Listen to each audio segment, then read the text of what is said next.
नमस्कार, स्वागत है आपका। मैं हूं आपके साथ अनाया शर्मा। शुरुआत करेंगे उत्तराखंड की अहम खबरों के साथ।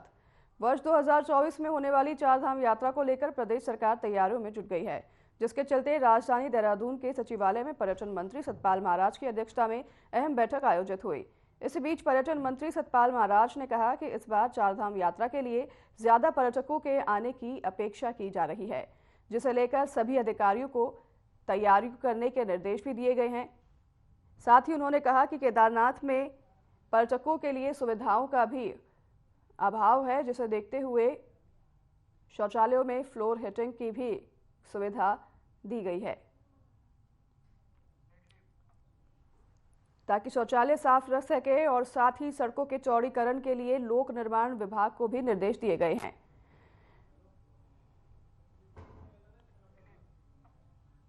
आपको बता दें कि अधिकारियों ने सभी को साफ सुरक्षा रखने के निर्देश दिए हैं। चारधाम यात्रा की तैयारी तेज पे चल रही है। चारधाम की यात्रा शुरू होने वाली है, जिसको देखते हुए सतपाल महाराज ने इसके बारे में जानकारी दी है कि खासकर टॉयलेट के सुविधाएं जगह जगह बनाई जाए और साफ रखे जाएं, उस पर ज़्यादा ध्यान दिया गया है। चारधाम यात्रा पर काफ़ी यात्री जो हैं सफ़र करते हैं और यात्रा करते हैं, जिसको लेकर सभी चाक चौबंद रखने के निर्देश दिए गए हैं। और हम ये अपेक्षा कर रहे हैं कि और भी ज़्यादा यात्री यहाँ आएंगे और हमारे चार धामों का दर्शन करेंगे। तो पहली बैठक यह है, इसमें सभी लोगों को बता दिया गया कि तैयारी करिए, क्योंकि कुछ स्ट्रक्चर बनना होता है। और हम लोगों ने कहा है कि केदारनाथ के अंदर जो वहाँ पर अच्छे किस्म का टूरिस्ट आता है और भी जो टूरिस्ट आते हैं, सब पर्यटकों के लिए सुविधाएं होनी चाहिए। सुविधाएं वहाँ थोड़ा अभाव है, तो मैंने ये रिक्वेस्ट की है कि फ्लोर हीटिंग टॉयलेट्स के अंदर वायर्स लगाए जाएं, जिससे कि फ्लोर हीटिंग हो।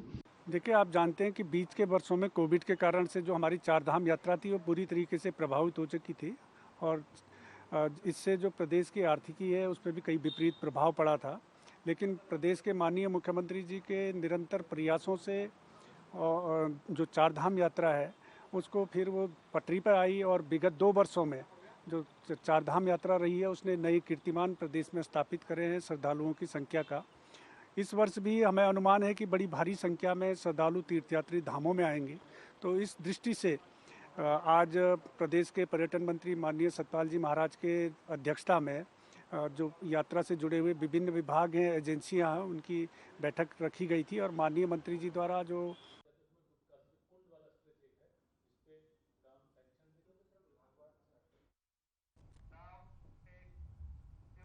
देहरादून में पड़ रही कड़ाके की ठंड के चलते सर्दी जुकाम के मामलों को देखते हुए दून अस्पताल पूरी तरह मुस्तैद नजर आ रहा है, जिसके चलते अस्पताल प्रशासन द्वारा फ्लू ओपीडी चलाई जा रही है, जहां ठंड की चपेट में आकर बीमार हो रहे हैं मरीजों का उपचार किया जा रहा है। और उस बात को लेकर दून अस्पताल के सीएमएस डॉक्टर अनुराग अग्रवाल ने बताया कि ठंडी हवा में प्रदूषण ज्यादा देर तक रहता है, जिसकी वजह से वृद्ध लोग और छोटे बच्चों में वायरल बीमारियों का खतरा बढ़ जाता है। साथ ही उन्होंने कहा कि फ्लू ओपीडी में ज्यादा मरीजों का आना नहीं हो रहा है, लेकिन जिस भी मरीजों में फ्लू या कोविड की जांच के आसार दिख रहे हैं, उनकी जांच की जा रही है।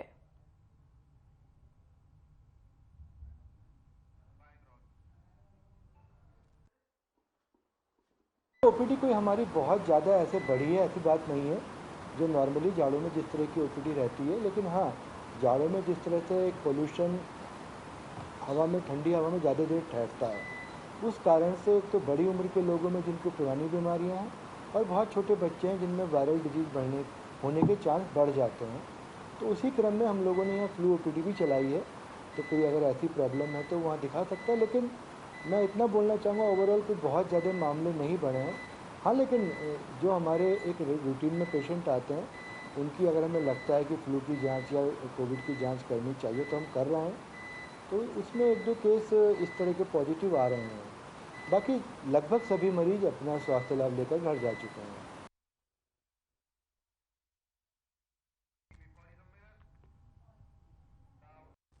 देश के प्रधानमंत्री नरेंद्र मोदी के आह्वान पर सांस्कृतिक उत्सव कार्यक्रम के तहत नगर निगम में स्थानीय लोगों और एनसीसी के छात्रों के साथ मिलकर चंद्रेश्वर महादेव मंदिर में स्वच्छता अभियान चलाया। नगर आयुक्त शैलेंद्र सिंह नेगी ने स्वच्छता अभियान का शुभारंभ खुद झाड़ लगाकर किया।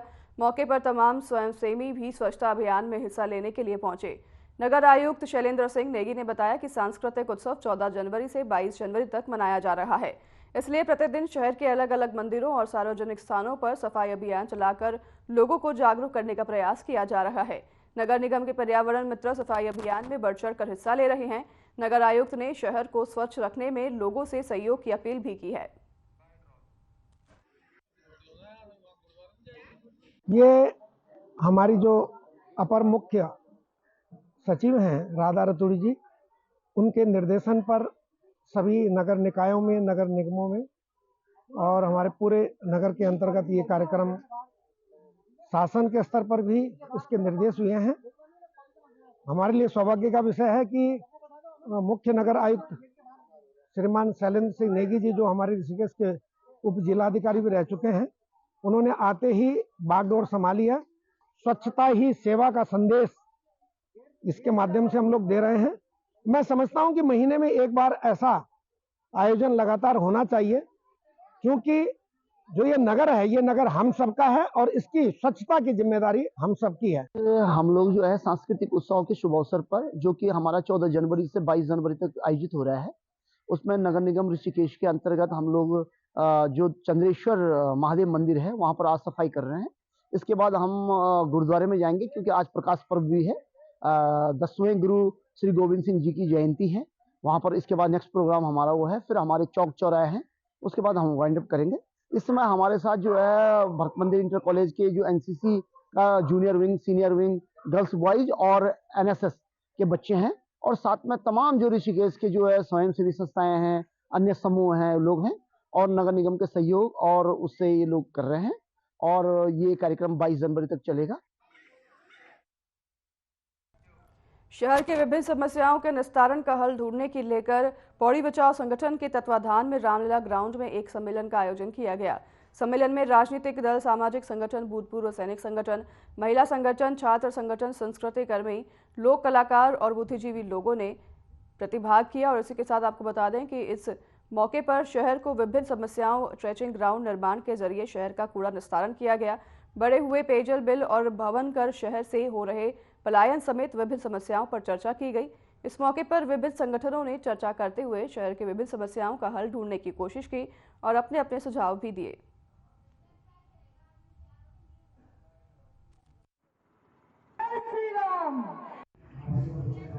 महासम्मेलन के बजाय ये कहें कि शहर को लेकर जो चिंता हो रही है, पहली बार सारे लोग, हम लोग पहले भी बात कर रहे थे कि इसमें राजनीति से अलग हट कर के अपने लिए, अपने शहर के लिए बात करने में, वो किसी भी दल के हों, किसी भी संगठन के हों, लेकिन महत्वपूर्ण शहर है जिस शहर में हम रह रहे हैं उसकी चिंता को लेकर के पहली बार ऐसा आयोजन हुआ है। और मुझे लगता है कि 1994 के बाद ये पहली बार ऐसा देख रहे हैं कि अपने ज़मीन की चिंता को लेकर सब लोग एक मंच पर आए और सब लोग आए हैं। ये महत्वपूर्ण बात है कि सारे संगठनों के लोग, दलों के लोग एक मंच पर आए, ये ज़्यादा महत्वपूर्ण बात है। इसकी आवश्यकता है कि हम अपने शहर को कैसे व्यवस्थित करें। हमारे शहर में कोई भी स्थिति ऐसी नहीं है, कोई भी व्यवस्था ऐसी नहीं है जो व्यवस्थित हो, इसको लेकर के ये चिंता की जा रही है। पौड़ी की समस्याओं व उनके समाधान के लिए एक महासम्मेलन का आयोजन किया था, जिसमें मैं आज देख रही हूँ सारे जितने संगठन हैं, एनजीओज हैं, जो भी यहाँ पे हमारे पौड़ी के, जो पौड़ी की पीड़ा को समझ रहे हैं, वो सब यहाँ पे मौजूद हैं और अपने अपने विचार वहाँ पे रख रहे हैं। मौके बहुत सारे मिले, हमें मिलने चाहिए आगे ऐसे। और मैंने भी अभी कुछ समस्याएं, क्योंकि समस्याएं तो बहुत सारी हैं, बट हाँ कुछ समस्याएं ऐसी हैं, क्योंकि हम बात करते हैं पलायन की, सफाई की और यहाँ पे रोजगार की, तो बहुत सारी समस्याएं ऐसी हैं जो हम लोगों को यहाँ पे बैठ के बात करनी पड़ेगी। और अभी भी अब हमारा सम्मेलन यहाँ पे चल रहा है और लोग अपने, कई वक्ता यहाँ पे अभी बचे हुए हैं जो अपने विचार यहाँ पे रख रहे हैं और हमारे बीच में उपस्थित हैं। मेरी तरफ से भी 2-3 ऐसे प्रॉब्लम्स थी जो हम लोगों ने बोला है, जैसे व्यापार कहीं ना कहीं रीढ़ की हड्डी होता है किसी भी शहर का, तो हमारे पौड़ी शहर में अगर हम देखेंगे तो ये कहीं ना कहीं परेशानी में है। ऐसे कूड़े की समस्याएं हैं, यहाँ पे रोजगार की समस्याएं हैं, तो इन सब पे अभी चर्चा चल रही है और आगे जाके हो सकता है कि हम एक ग्रुप भी बनाएं, यहाँ पे एक ग्रुप बना के इन चीज़ों पे हम लोग सॉल्यूशंस के साथ बैठेंगे।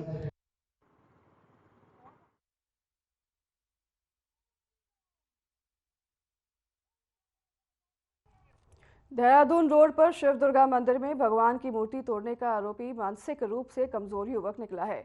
आरोपी 7 साल पहले मानसिक स्थिति ठीक नहीं होने की वजह से गुजरात के भावनगर से लापता हो गया था, जिसकी शिकायत भावनगर थाना में दर्ज है।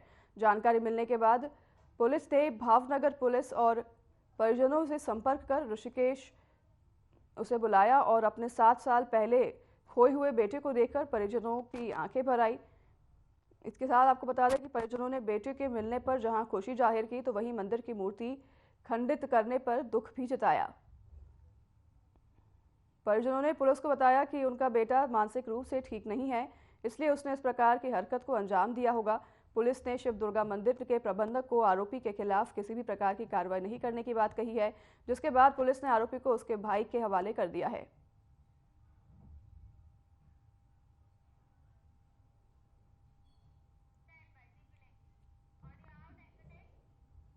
रक्षा राज्य मंत्री अजय भट्ट आज रानीखेत पहुंचे। केट कार्यालय में पहुंचने पर भाजपा कार्यकर्ताओं ने उनका फूल मालाओं से जोरदार स्वागत किया।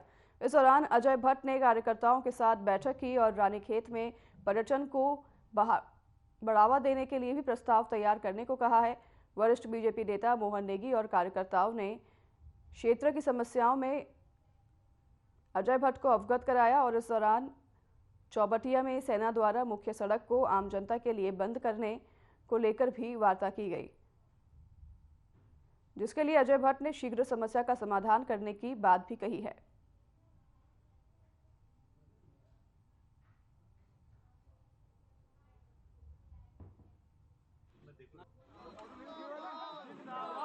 विधायक रहा हूँ, जनप्रतिनिधि रहा हूँ, तो इसके कार्यकर्ताओं का स्नेह देखकर गदगद हूँ और सभी कार्यकर्ता और यहाँ की जनता यहाँ आई है और कई समस्याएं यहाँ की हैं। लोगों ने कैंटोनमेंट बोर्ड से संबंधित समस्याएं बताई हैं।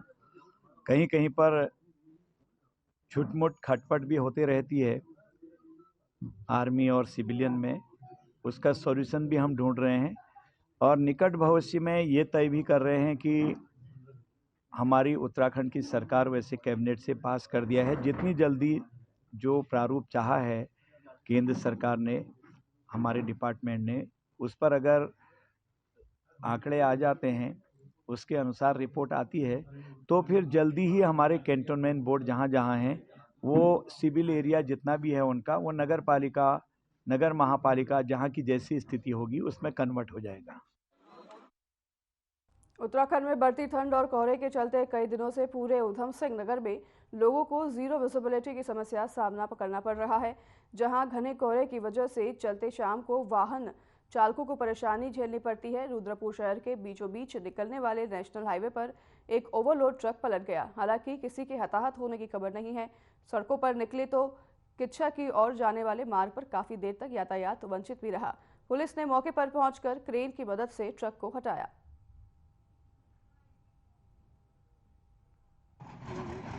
क्या है, इसमें रात को 3 बजे के आसपास से एक्सीडेंट हुआ है, जो जानकारी मिली है और जो बताया गया है। तो कोहरा रात को ज़्यादा हो गया था और रात को 10 बजे के बाद ही कोहरा बहुत ज़्यादा पड़ने लगे, इसलिए दिखना रात को बहुत टफ हो रहा था चलना भी। तो ड्राइवर रात को ले आया कोहरे में, दिखा नहीं उसे, शायद वो जो बता रहा है तो कोहरे के कारण, धुंध के कारण उसे दिखा नहीं ढंग से, कहीं डिवाइडर पर लग के गाड़ी पलट गई है। ट्रक ये काशीपुर से आ रहा था, इधर किच्छा की तरफ जा रहा था। कि वो गाड़ी जो पलटी हुई है उसका माल निकाल कर दूसरी गाड़ी में लोड क्या करना, भरना है, लोड करना। हम लोड करने के लिए आए, हम लेबर वाले हैं। किसका फोन आया था आपको? गाड़ी ठेकेदार का।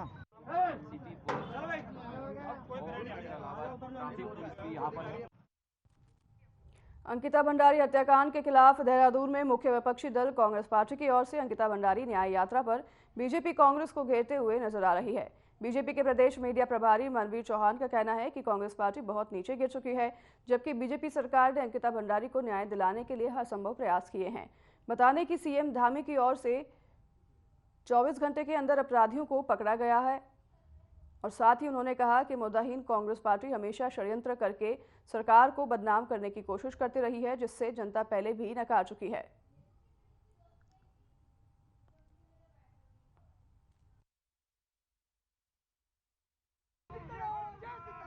मुझे लगता है कांग्रेस इतनी नीचता की हद तक गिर जाए, ऐसा उनके द्वारा किया जा रहा है। और अंकिता पूरे उत्तराखंड की बेटी थी। भारतीय जनता पार्टी ने, भारतीय जनता पार्टी की सरकार ने उसको न्याय देने के लिए, दिलाने के लिए हर संभव प्रयास किए हैं और सरकार के द्वारा, आदरणीय मुख्यमंत्री के द्वारा घटना के 24 घंटे के अंदर जो अपराधी थे उनको जेल में डालने का काम किया गया है। एसआईटी की जांच तत्काल प्रभाव से प्रदेश की सीनियर महिला अधिकारी के द्वारा की अध्यक्षता में गठित की गई और एसआईटी के द्वारा पूरी जांच की गई और चार्जशीट फाइल की गई और आज भी अपराधी सलाखों के पीछे हैं।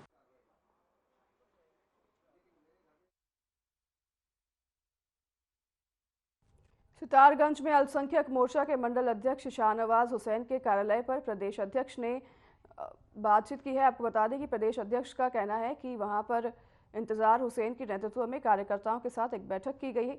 वहीं बैठक में आगामी चुनाव को लेकर चर्चा की गई है और साथ ही बैठक में अल्पसंख्यक के मोर्चा के मंडल अध्यक्ष शाहनवाज हुसैन ने प्रदेश अध्यक्ष इंतजार हुसैन को भरोसा दिलाया है कि आगामी चुनाव में अल्पसंख्यक समाज बीजेपी सरकार के साथ खड़ा है। साथ ही अल्पसंख्यक समाज बीजेपी सरकार को सफल बनाने में कोई भी कसर नहीं छोड़ेगा। वहीं अल्पसंख्यक मोर्चा के प्रदेश अध्यक्ष इंतजार हुसैन ने कहा कि केंद्र की भाजपा सरकार और प्रदेश की भाजपा सरकार अल्पसंख्यक समाज के हित के लिए जन कल्याणकारी योजनाओं चला रही है और अल्पसंख्यक के समाज को सशक्त बनाने में कोई भी कसर नहीं छोड़ रही है। साथ ही उन्होंने आगे कहा कि विगत सरकारों ने अल्पसंख्यक समाज को ठगने का काम किया है, जबकि भाजपा सरकार अल्पसंख्यक समाज को सशक्त बनाने का काम कर रही है।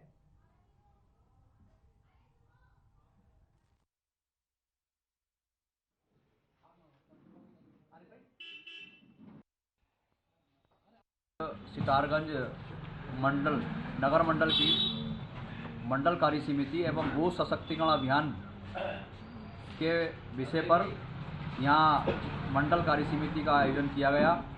हमारे मंडल अध्यक्ष शाहनवाज जी के नेतृत्व में यहाँ मंडल कार्य समिति संपन्न हुई और मंडल की कार्य समिति में जो विषय राष्ट्रीय कार्य समिति से निकले उन्हीं सभी विषयों पर मंडल तक लेकर के आया गया है। चाहे वो भू सशक्तिकरण अभियान हो, मन की बात पर चर्चा हो, मीडिया और सोशल मीडिया का महत्व हो, संगठनात्मक विषयों पर चर्चा, ऐसे सभी विषयों पर चर्चा आज मंडल की कार्य समिति में की गई है। छात्र एवं छात्राओं की रीढ़ की हड्डी है क्षेत्रीय सेवा योजना कार्यालय। इसी कार्यालय में हर वर्ष रोजगार मेले लगते हैं और MNC के लेकर साधारण कंपनियों हर वर्ष क्षेत्रीय सेवा योजना कार्यालय में हायरिंग के लिए आती है। क्षेत्रीय सेवा योजना अधिकारी अजय सिंह ने बताया कि 2019 से दिसंबर 2023 तक पंजीयन की अगर बात करें तो कुल पंजीयन 8,946 सेवा योजना कार्यालय में हुए हैं। वहीं रोजगार मेलों की अगर बात करें तो रोजगार मेले 2018 से क्षेत्रीय सेवा योजना कार्यालय देहरादून में लग रही हैं। छात्र एवं छात्राओं से भी अपील है कि वह अपने सभी कागजात को पूरा रखें ताकि उनको जो भी कंपनी हायर करने आए उस वक्त उनके कागजात अधूरे ना हो, जिससे हायरिंग को लेकर कोई समस्या ना आए। इसलिए समय से अपने पंजीयत सेवा योजना कार्यालय में करा लें।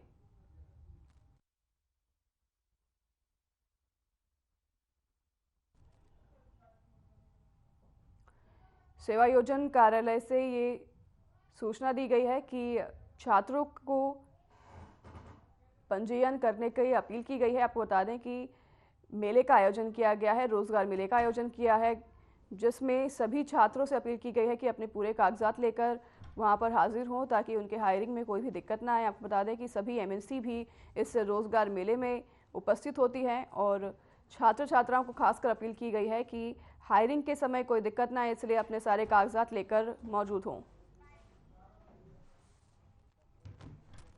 हमारे पास 8,946 युवाओं का रजिस्ट्रेशन सेवा योजना कार्यालय में वो पंजीकृत हो चुके हैं और टोटल हमारे पास जो सक्रिय पंजिका है जब से उत्तराखंड राज्य का गठन हुआ है उसमें 97,918 इसमें पर ईयर के जो भी युवा होते हैं वो ऐड होते जाते हैं।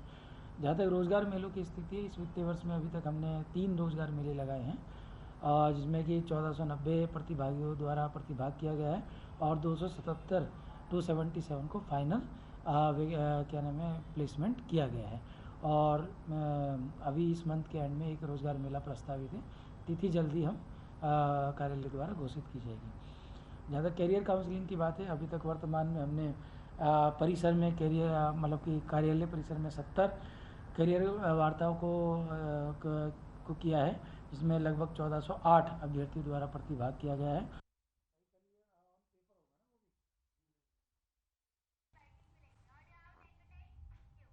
हाल ही में आम आदमी पार्टी और मुख्य विपक्षी दल कांग्रेस पार्टी से भारी तादाद में नेताओं का बीजेपी में शामिल होने पर कांग्रेस पार्टी नाराज नजर आ रही है। आपको बता दें कि कांग्रेस पार्टी में प्रदेश उपाध्यक्ष और आम आदमी पार्टी में प्रदेश संयोजक रहे ज्योत सिंह बीष्ट संघ पूर्व कांग्रेस प्रदेश प्रवक्ता व पूर्व आप प्रदेश उपाध्यक्ष आरपी रतूड़ी और पूर्व महिला कांग्रेस महानगर अध्यक्ष कमलेश रमन ने भी अभी बीजेपी का दामन थाम लिया है। इस बात को लेकर कांग्रेस पार्टी के प्रदेश अध्यक्ष करण मेहरा का कहना है कि जिन लोगों की कई रीड नहीं होती है वह कहीं भी जा सकते हैं। साथ ही उन्होंने कहा कि भाजपा को बिन पैदों के लोटे की जरूरत है क्योंकि वह एक कमजोर पार्टी है जो अभी दूसरी बार कांग्रेस के मंत्रियों के साथ ही सरकार में है।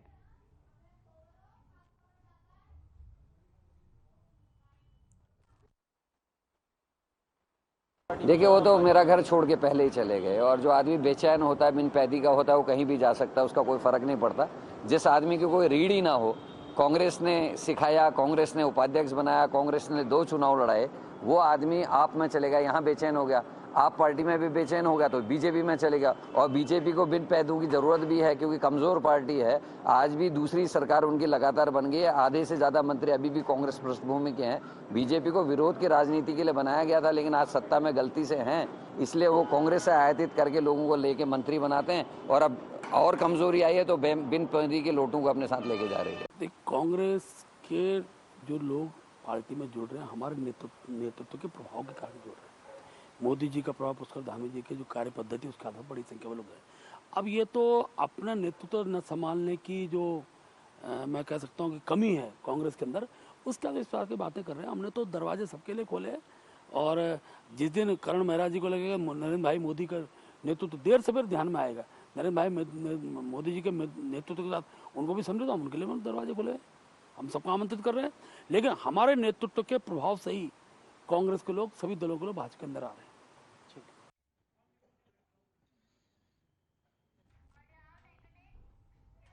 हरिद्वार में कांग्रेस ने अंकिता भंडारी प्रकरण को लेकर न्याय यात्रा निकाली है। ऋषिकुल चौक से शंकर आश्रम चौक तक निकाले गए मार्च में कांग्रेसी नेता काफी आक्रामक दिखे। विरोध प्रदर्शन के दौरान राज्य सरकार के खिलाफ जमकर नारेबाजी भी की गई।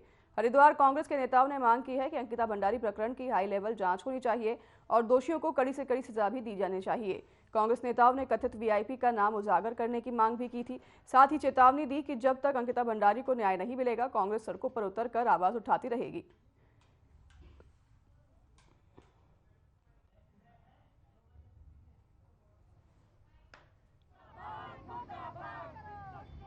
लगातार कांग्रेस अब पहले से कह चुके हैं, ऐसे लोगों के खिलाफ निरंतर सड़कों पर उतरती रहेगी जब तक कि अंकिता भंडारी को न्याय ना मिल जाए। इसी कड़ी में ये दिन रात जब भी पार्टी का आदेश होगा तभी न्याय यात्रा निकाली जाएंगी।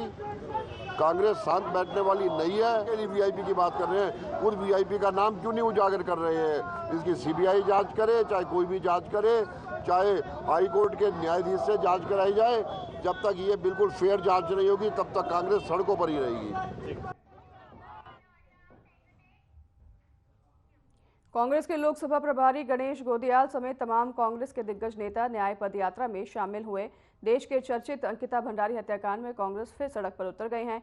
कांग्रेसियों ने अंकिता भंडारी न्याय पदयात्रा ऋषिकेश में निकाली है। न्याय पदयात्रा रेलवे रोड स्थित कांग्रेस भवन से शुरू होकर त्रिवेणी घाट स्थित गांधी स्तंभ पर पहुंचकर खत्म हुई। इस दौरान कांग्रेस के लोकसभा प्रभारी गणेश गोदियाल समेत तमाम कांग्रेस के दिग्गज नेता न्याय पदयात्रा में शामिल हुए। कांग्रेसियों ने धामी सरकार के खिलाफ नारेबाजी करते हुए प्रदर्शन किया।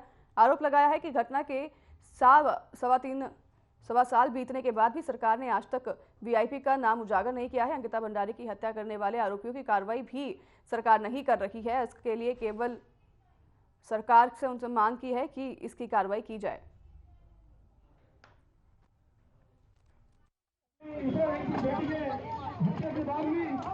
सभी को ज्ञात है कि हमारे राष्ट्रीय नेता आदरणीय राहुल गांधी जी मणिपुर से लेकर मुंबई तक ये भारत जोड़ो न्याय यात्रा का ये चरण उन्होंने शुरू किया है, जो कि भारत जोड़ो यात्रा का दूसरा चरण है। उसमें उन्होंने संदेश दिया कि पूरे देश में जहां जहां लोगों को सरकारों से न्याय की उम्मीद हो और सरकारें जानबूझकर अन्याय कर रही हों, अपनी आवाज को बुलंद करिए। आज की हमारी ये महानगर कांग्रेस कमेटी ऋषिकेश की ये पदयात्रा, ये उसी यात्रा का एक छोटा सा रूप है और उसी यात्रा को समर्पित है कि यहाँ की सरकार जानबूझकर अंकिता भंडारी के हत्यारों को बचा रही है। किसी व्यक्ति का दुर्घटनाग्रस्त हो जाना बहुत ही दुखद है, लेकिन सरकारों का किसी अपराधी को बचाना ये उससे भी बहुत बड़ा निंदनीय है और ये तो बहुत ही दुखद सरकारों के द्वारा कृत्य किया गया है। तो इसलिए आज जबकि अंकिता भंडारी की मां ने विलाप करते करते इस बात को, एक व्यक्ति के नाम को उजागर किया और उसके बावजूद उत्तराखंड की पुलिस सरकार की वकील बनकर सामने आ रही है, तो ऐसे में ये तो फिलहाल इस बुलेटिन में हमारे साथ बस इतना ही। नमस्कार।